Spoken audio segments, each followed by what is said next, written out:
வணக்கம்.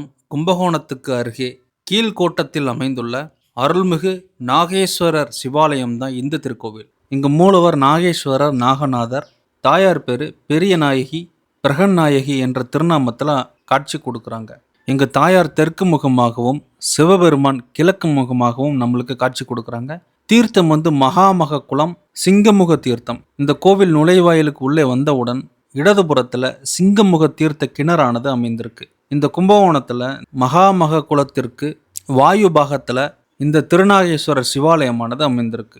இந்த கோவிலானது ராகு ஸ்தலமாக, நாகதோஷ நிவர்த்தி ஸ்தலமாக, முதன்மை ஸ்தலமாக அமைந்திருக்கு.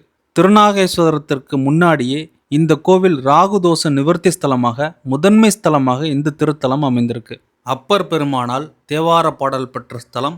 காவேரி தென்கரை ஸ்தலங்களில் 27வது ஸ்தலமாக, தேவார பாடல் பெற்ற ஸ்தலத்தில் 90வது ஸ்தலமாக இந்த திருத்தலம் அமைந்திருக்கு.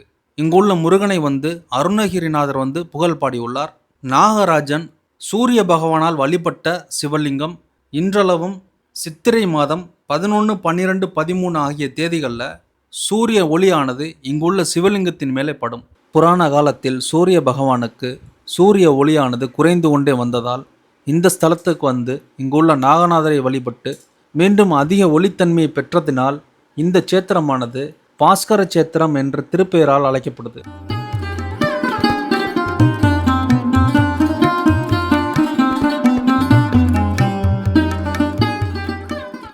இந்த கோவிலுக்கு உள்ளே நுழைந்தவுடன் இடதுபுறத்தில் 16 தூண்கள் நிறைந்த மண்டபமும், வலதுபுறத்தில் நடராஜர் மண்டபமும்.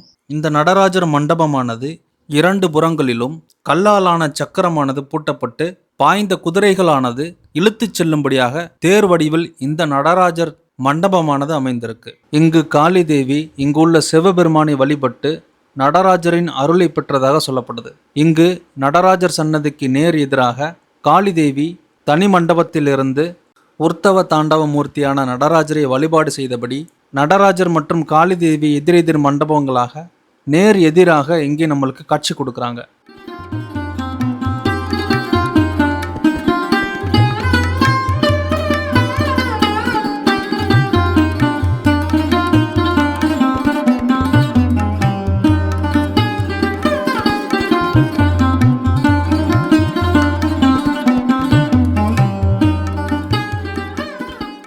நாகராஜன் இங்குள்ள சிவனை வழிபட்டதுனால இங்குள்ள மூர்த்தி நாகேஸ்வர் என்ற திருநாமத்தில் அழைக்கப்படுறாரு.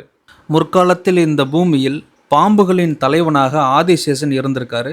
காலப்போக்கில் மக்களுடைய பாவங்கள் அதிகமானதுனால அந்த பாவச்சுமையை சுமக்க முடியாததுனால கைலாயத்திற்கு சென்று ஆதிசேஷன் சிவபெருமானை வழிபட்டதாக புராணம் சொல்லப்படுது.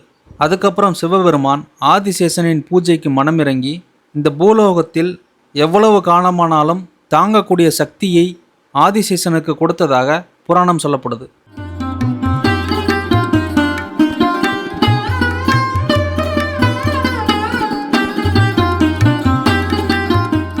அதே நேரத்தில் இந்த கோவிலின் வெளிப்பிரகாரத்தில் மகாலிங்கம் சன்னதியானது அமைந்திருக்கு. இங்கு மகாலிங்கத்தை வழிபட்டுட்டு நேர போகும்பொழுது கோஷ்டத்தில் நாகக்கன்னியம்மன் சன்னதியானது அமைந்திருக்கு.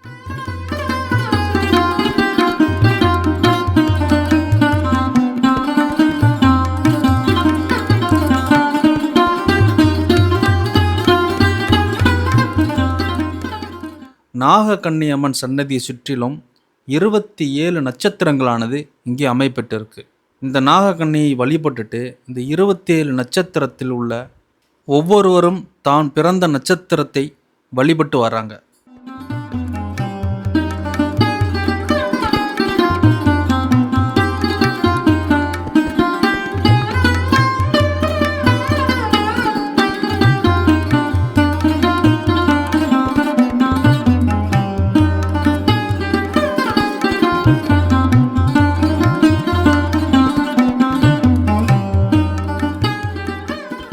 அமுத குடத்திலிருந்து வில்வம் எழுந்து லிங்கமாக மாறியதால் இந்த இடத்துக்கு வில்வவனேசம், நாகேசம் என்ற திருப்பெயரால் அழைக்கப்படுது.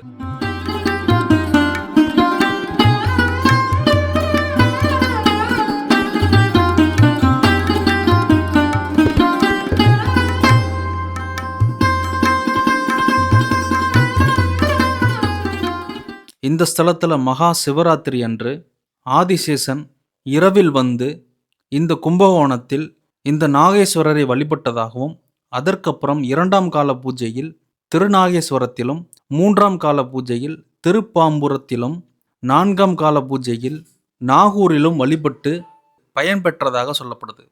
இங்கு சுவாமி சன்னதிக்கு முன்பாக கங்கை கொண்ட விநாயகர் வடக்கு முகமாக நம்மளுக்கு காட்சி கொடுக்கிறார். மற்ற கோவில்களில் காண முடியாத முருகப்பெருமான் போர்க்குணம் கொன்ற தோற்றத்தோடு இங்கு முருகப்பெருமான் கையில் கத்தி மற்றும் கேடயத்துடன் காட்சி தர்றார். சுவாமி சன்னதிக்கு பின்புறத்தில் அர்த்தநாதீஸ்வரர் சன்னதியும் மற்ற பரிவார தெய்வங்கள் நிறைந்த சன்னதியுமாக இந்த திருத்தலம் அமைந்திருக்கு. நாகதோஷ நிவர்த்தி ஸ்தலமாக, முதன்மை ஸ்தலமாக இந்த கும்பகோணத்தில் திருக்குடந்தை கீழ்கோட்டம் அருள்மிகு நாகேஸ்வரர் சிவாலயமாக இந்த திருத்தலம் அமைந்திருக்கு. இந்த கோவிலில் இந்த நாகேஸ்வரரை சோழ மன்னர்கள் வந்து வழிபட்டு பூஜித்த சிவாலயமாக இந்த திருத்தலம் அமைந்திருக்கு. இந்த கும்பகோணத்தில் ராஜாக்கள் வழிபட்ட முக்கியமான சிவஸ்தலம் இந்த நாகேஸ்வரர் சிவாலயம். மகாமக குளத்தில் தீர்த்தவாரி உற்சவ திருவிழா நடைபெறும் 12 கோவில்களில் இந்த கோவிலும் ஒன்று. எல்லோரும் வந்து வழிபடக்கூடிய ஒரு முக்கியமான சிவஸ்தலம். மீண்டும் உங்களை நான் வேறு ஒரு சிவாலயத்தில் சந்திக்கிறேன். நன்றி, வணக்கம்.